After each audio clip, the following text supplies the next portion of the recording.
But this movie makes some pretty damning comparisons to society.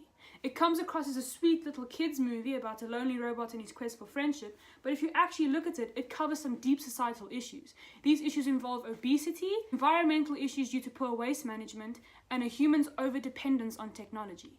General Motors announced its plans to release the first ever self-driving car, and Bill Gates alludes to Microsoft getting into robotics development with his 2008 "A Robot in Every Home" speech. A company by the name of Robotic develops a coding system called ROS, or Robotic Operating System, by releasing the first ever fully functioning robotic hand in late 2008. Although these developments were awesome for the time, people in society were still worried it would have a negative impact by causing people to become lazy and worsening another societal issue: obesity.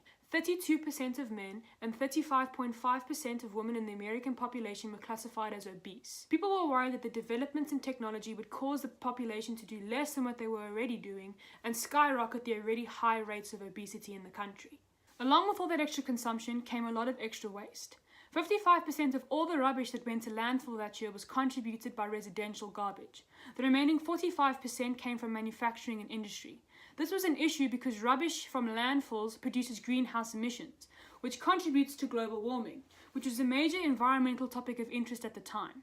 The use of the narrative convention characters is very interesting in the story. It makes the robots the main characters, and it shows the roles that they play for the side characters, the humans, and it shows how little they do for themselves on the ship.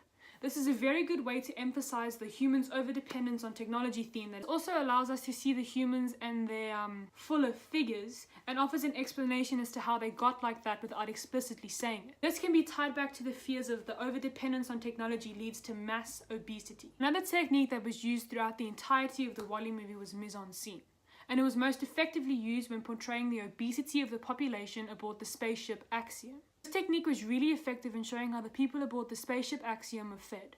It shows how they go up to a window and grab a cup of liquidized food to drink on the go while they whiz about the spaceship on their chairs. And if the person wasn't able to get to a window on time or simply just didn't feel like it, with the snap of their fingers a robot was by their side producing them with a cup of liquidized whatever. This is a really effective way in showing the concerns that were present about obesity at the time, and it also serves as a good warning for future generations. Mise-en-scene was also an effective technique used to portray the impact that pollution and poor waste management had on the earth.